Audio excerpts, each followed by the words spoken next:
결혼도 안 해, 출산도 안 해. 요즘 한탄과 탄식이 난무하지만 해마다 최저점을 찍고 있는 출산율, 출구 없는 지하실 같습니다.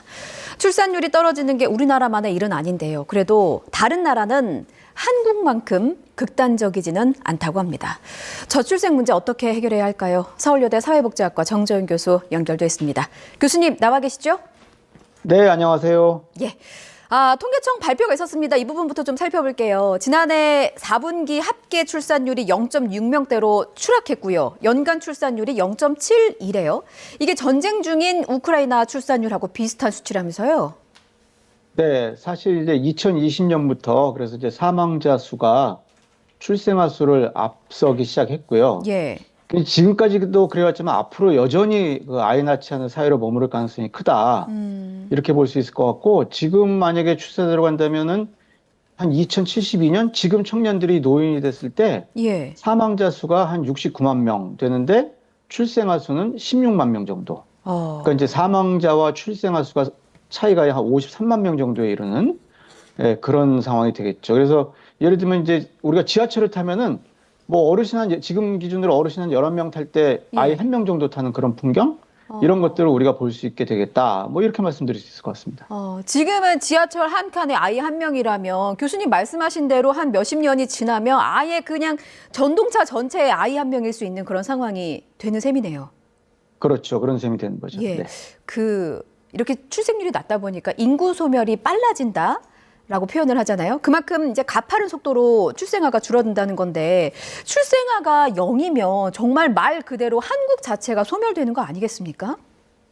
네, 그렇게 뭐 숫자적으로 그렇게 얘기할 수도 있지만 사실은 또 서유럽 복지국가 같은 경우를 보면은 예. 수십 년 동안 이제 출생아 수, 사망자 수 비교하면 인구들이 뭐 한 1,000만, 2,000만 줄어드는 상황이었지만 예. 외국인 노동자나 그 이주 인구들이 들어와서 뭐 1,000만, 2,000만 채우면서 인구 규모를 유지하는 뭐 그런 해결 방법도 저희가 생각해 볼 수는 있을 것 같습니다. 그렇군요. 다문화 국가는 이제 어쩔 수 없는 수순이다라는 생각도 들고요. 최근에 네. 나온 BBC의 보도 짚어볼게요. 참 뼈아프더라고요. 어떤 얘기를 했냐면 세계적으로 출산율이 감소하고 있지만 한국만큼 극단적이지는 않다. 뭐 이렇게 표현하더라고요. 유독 왜 우리나라가 최악이라는 겁니까? 네, 사실 요즘에 이제 저출산 이야기를 하면 이제 비용 이야기들을 많이 하시는데요. 네. 사실 저출산은 크게 보면 두 가지 요인이 복합적으로 작용한 결과다. 즉 이제 비용의 측면이 있는가 하면 삶의 만족도 측면이 있다. 예. 그래서 이 비용과 삶의 만족도에 있어서 긍정적으로 이 요인들이 일치하면 예. 아이를 낳는 건데 서유럽 국가들 같은 경우에는 경제 성장을 충분히 하고 선진 복지 국가가 된 이후에, 즉 비용의 문제가 어느 정도 해결된 상태에서 저출산 현상이 나타났거든요. 예. 이제 여성의 사회 진출이 확대가 된 거죠. 그러니까 이때 엄마들이 나가서 일하는 상황에서 아이가 갈 곳이 없었어요. 그래서 이제 우리나라의 유보통합이나 늘봄학교 같은 사회적 돌봄 체계를 구축하고 또 아빠가 함께 키우는 성평등한 돌봄을 제도화하기 시작하면서 저출산에서 벗어나기 시작했죠. 그러니까 결국 일가정 양립이나 성평등한 돌봄이 가능해지면서 이제 여성 내지 이제 부모의 삶의 만족도가 높아졌기 때문인데 예. 우리나라는 지금 그 나라들과 달리 비용의 문제도 걱정해야 되고 근데 그럼 손에 돈이 주어졌다고 우리가 아이를 낳을 것이냐? 엄마의 독박이와 경력 단절, 그다음에 아빠의 부양 부담 이런 것들이 결국 삶의 만족도를 낮게 해주고 그래서 이제 비용이나 삶의 만족도 요인이 모두 부정적인 상황이기 때문에 서유럽에서와 달리 굉장히 극단적인 상황이 펼쳐지고 있다. 이렇게 말씀드릴 수 있을 것 같습니다. 그러니까 저출생의 문제가 이게 하루아침에 짠 하고 나타난 문제가 아니라는 소리네요. 그러니까 산업화가 시작이 되고 여성들의 사회 진출이 활발해지면서 뭔가 시스템적으로도 아이를 낳고 키울 수 있는 환경이 마련이 돼야 하는데 그거를 몇십 년에 걸쳐서 방치하다 보니까 지금 인구 소멸 위기가 가팔라지는 최악의 상황을 낳았다 이런 말씀이신 거잖아요? 그렇게 볼 수 있겠죠. 그래 대한민국 사회가 사실 온몸이 병든 결과다. 뭐 이제 이렇게 말씀드릴 수 있을 것 같습니다. 그렇군요. 온몸이 병들었다. 이 표현이 적합한 것 같습니다. 어느 하나 여기 고친다고 해결될 문제가 아니었어요. 이번에는 일본 학자의 분석을 좀 보겠습니다. 일본도 지금 저출산으로 고민인 나라여서요. 한일이 겪는 저출산의 문제는 도를 지나친 자본주의 결과 때문이다라는 분석을 이제 한 일본 학자가 밝혔는데 이 분석은 좀 맞는 말이라고 보세요? 네, 이게 이제 그 한국식 자본주의가 구축해 놓은 어떤 그런 계층 상승의 사다리가 있지 않습니까? 예. 근데 이 사다리를 타고 올라가려면 지나치게 많은 사교육 비용이 든다. 이렇게 말할 수 있겠죠. 그러니까 예. 이 비용 부담이 아까 크다고 사실 말씀을 드렸지만 순수하게 아이를 낳고 키우는데 부모가 투자할 여력은 사실 충분할 만큼 우리나라도 선진국이 됐죠. 경제 성장을 했는데 예. 문제는 학벌 서열 시스템에 이 상층부로 진입하기 위한 극단적인 경쟁과 또 여기에서 살아남기 위한 비용 투자 부담이 지나치게 크다는 점. 이런 차원에서 이 일본 학자께서 말씀하신 도를 지나친 자본주의다. 뭐 이렇게 동의할 수 있을 것 같습니다.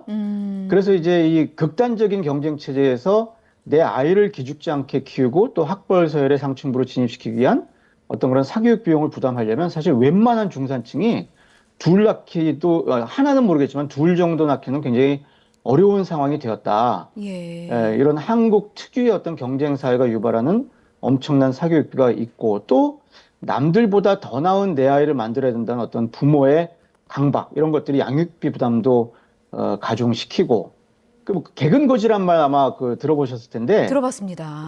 네, 이런 그 이제 개근거지라는 말이 이제 나올 만큼 해외여행 가서 내 아이가 개근거지 이런 소리 안 들어야지. 이런 강박관념이 한국 사회를 좀 유령처럼 떠들고 있다. 이제 이런 의미에서 굉장히 좀 극단적인 다른 형태의 자본주의 체제가 한국 사회에 구축이 된 것이 아니냐. 뭐 이제 이렇게는 이야기할 수 있을 것 같습니다. 개근거지라는 말을 처음 접한 분들도 아마 있을 것 같아서 제가 부연 설명을 조금 하자면 요즘 그 중산층 이상이 이제 해외여행도 많이 가고 말하다 보니까 학교 갈 때 이렇게 좀 빠지는 친구들이 있나 봐요. 그런데 부모가 이제 일하느라 혹은 바빠서 혹은 돈이 조금 부족해서 해외여행을 못 가고 학교를 꾸준히 나가게 되면 이거를 뜻하는 그 아이들 사이에 놀리는 말로 개근거지라는 표현이 등장했다고 합니다. 저도 이거 뉴스에서 읽고 굉장히 충격을 많이 받았고 저 때만 하더라도 개근상을 받는다는 거 매일매일 아프거나 비가 오거나 눈이 오거나 매일매일 학교 가서 개근상을 받는 게 굉장히 큰 자랑거리였거든요. 근데 지금 이게 아이들 사회에서는 이런 문화가 자랑스러운 게 아니라는 말씀이신 거잖아요. 네, 작년에 제가 개인적으로 초등학교 2학년짜리 아이가 있는데 예. 작년에 그 개근거지라는 말 듣고 깜짝 놀래가지고 예. 저희 아이는 학교를 그냥 늘 가야 되는 걸 알고 있었는데 한 이틀 빼가지고 국내에서 저 남쪽으로 여행을 이틀 다녀온 적이 있습니다. 교수님께서도 일부러 그 네. 개근거지라는 표현을 피하기 위해서 이게 현실입니다, 여러분. 이게 현실이에요. 이러니까 부모가 어떻게 아이를 낳고 학교를 보낼 수가 있겠습니까? 참 서글픈데 이런 얘기도 좀 해보죠. 첫째를 낳는 것과 둘째를 낳는 통계를 좀 구분해서 봐야 된다는 말이 있더라고요. 그러니까 사실 첫째 낳게 하는 것도 어렵지만 첫째 낳은 부모가 둘째를 생각하는 경우는 그나마 좀 괜찮아서 둘째를 낳게 해야 되는데 사실 이 부분도 굉장히 어둡더라고요. 둘째 이상의 다둥이 출생수가 10만 선이 붕괴했습니다. 출산과 육아를 해보니 저도 아이를 낳아서 키우고 있지만 너무 예쁘거든요. 그래서 둘째를 낳고 싶어하는 부모도 많지만 살다 보니까 이 육아를 하는 현실이 너무 고돼서 낳고 싶어도 못 낳는다라고 말하는 분들도 많으셨습니다. 교수님 이 부분 어떻게 분석하셨어요? 네, 그래서 이제 우리가 이제 비용의 문제를 많이 이야기를 하는데 예. 사실 이제 비용의 문제에 더하여 삶의 만족도, 아이를 낳고 난 이후의 삶의 만족도가 굉장히 떨어지는 건데요. 특히 엄마의 삶의 만족도가 떨어진다. 그러니까 어쨌든 아이는 여성만 낳을 수 있다는 의미에서 여성의 출산 주체인데, 예. 뭐 사실 여성이 아이를 낳으면은 뭐 이제 먹던 음식도 못 먹게 되고, 뭐 모유 수유 때문에 뭐 운동도 삼가해야 되고 여러 가지 그 이제 문제들이 경험하게 되는 문제들이 생기게 되죠. 근데 이 출산 주체로서 여성이 아이를 낳은 순간, 아이를 임신하고 또 낳은 순간 존중받는 삶이 아니라 고달픈 삶이 이어진다. 이제 이런 것들. 그러니까 영유아기는 그래도 어떻게 어린이집이나 유치원에 도움으로 보냈는데 예. 초등학교 가는 순간 저희 초등 돌봄 절벽 경험들 많이 하시잖아요. 예. 근데 이 고민의 몫이 엄마의 몫이에요. 아빠의 참여가 많이 늘긴 했지만 돌봄을 조직하고 책임지는 사람은 여전히 엄마입니다. 아빠가 학교 가서 담임 선생님을 만나지만 담임 선생님과 만나는 약속을 잡는 사람은 엄마란 말이에요. 그렇죠. 예. 그래서 이제 아이를 낳기 전까지는 그래도 함께 벌면서 살 수 있는 줄 알았는데 아이를 낳는 순간 아빠와 엄마로서의 길이 갈린다. 계속 맞벌이를 해도 돌봄은 엄마의 몫이다. 아빠는 또 옆에서 도와줄 뿐이다. 근데 이러다가 엄마가 경력 단절했을 때 아빠는 또 부양 부담을 상당히 심하게 갖게 된다. 심리적으로나 예. 경제적으로. 그러다 보니까는 첫째 낳고 나서 둘째 생각을 못 하게 되는 그런 상황이 벌어진다. 뭐 이렇게 말씀드릴 수 있겠습니다. 이게요, 교수님께서 말씀하신 게 그 SNS의 확산과도 저는 연관이 있다는 생각이 불현듯 들었습니다. 사실 이렇게 아이를 낳지 않으면 육아 현실이 어떤지 알 길이 없잖아요. 그런데 힘들다라는 얘기가 많이 퍼지면서 이 소문이 젊은 층에게까지 가는 게 또 그게 또 다른 문제인 것 같더라고요. 꼭 결혼을 해야 하나 고민하는 20, 30대 여자, 남자 다 포함해서 20, 30대 청년층이 늘었다고 합니다. 이 통계 수치 어떻게 봐야 됩니까? 네, 이게 사실은 SNS를 통해서 이제 확산이 됐다라고 이야기를 하면서 예. 그러다 보니까 또 역으로 SNS를 통해서 아이를 낳았을 때 이제 행복한 모습을 우리가 좀 많이 보여줘야 되겠다. 이제 이런 식으로 또 그 반론들이 나오잖아요. 예. 근데 사실 SNS는 어떻게 보면은 근본적인 문제라기보다는 나타나는 현상이고 수단 아니겠습니까? 예, 그러니까 결과적으로 아이를 낳고 행복하게 아이를 낳아도 아이를 낳았기 때문에 더 행복하게 살 수 있고 또 엄마나 아빠로서의 어떤 인생의 길이 갈리지 않는다라는 어떤 그런 그 확신을 우리 일상에서 이렇게 볼 수 있을 때 어떤 그 희망의 롤 모델을 볼 수 있을 때 그때 젊은이들의 생각이 좀 바뀌지 않을까 뭐 이제 이런 식으로 생각해 볼 수 있을 것 같습니다. 근데 이제 기성세대들은 너무나 아이 낳고 키우는 걸 그 고민하지 않고 너무나 자연스러운 생애주기의 하나로 알았잖아요. 예. 예, 근데 이제 이런 식으로 접근을 하면서 이렇게 좋은 건데 왜 안 낳지? SNS의 탓이야. 이제 이런 식으로 저희가 접근하는 건 조금 삼가해야 되지 않을까 뭐 그런 생각도 해봅니다. 네. 그렇군요. 저부터 조심하겠습니다. 네. 아이 낳아서 키우는 거 굉장히 큰 기쁨이고 보람입니다. 아이 낳으셔도 됩니다. 이런 말씀 꼭 젊은 층에게 전해드리고 싶고요. 말씀하신 것처럼 생애 주기에 대한 그 개념, 관념 자체가 좀 젊은 층 사이에서 흔들리고 있다고 말씀을 해주셨는데 그러면은 이런 것들은 좀 어떻게 해결해야 되는지 구체적인 계획을 알려주실 수 있으세요? 네, 사실 저희가 워낙 상황이 급하다 보니까 그 다급한 대책들이 많이 나오지 않고 있습니까? 네. 근데 이제 이럴수록 기본에 충실해야 된다.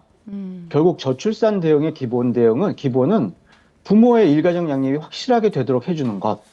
그 다음에 부모가 일가정 양립을 하려면은 이제 노동 시간이 짧아져야 돼요. 예. 그래서 이제 노동시장 개혁을 해야 되고 또 아이가 태어나자마자부터 시작해서 들어가는 사교육 비용 더더군다나 이제 대학 교육으로 이어지기 때문에 대학 교육에서 유발되는 어떤 그런 사교육비나 이제 학벌 서열, 그런 이제 교육 개혁, 결국 이제 부모의 일가정 양립, 노동시장 개혁, 교육 개혁, 이제 이런 것들이 이제 돼야 되는 거죠. 매우 큰 이야기들 같지만 예. 저출산 현상의 그 반등을 목표로 우리가 개혁을 꾸준하게 추진해야 되고 이건 정치 진영 논리와 관계없이 추진을 해야 되는 거고. 예. 그런데 그래도 무엇부터 먼저 해야 될 것이냐? 예. 그러면 일단 부모의 일가정 양립이 확실하게 될 수 있도록 이런 그 사회적 돌봄 체계, 즉 어린이집 유치원들 있지 않습니까? 예. 이걸 합쳐서 이제 유보 통합을 한다든지, 그다음에 초등 돌봄 절벽 없애기 위한 예. 지금 늘봄 학교를 확대를 한다든지, 이거는 국가가 투자하면은 단시간 내에 할 수 있는 것들이거든요.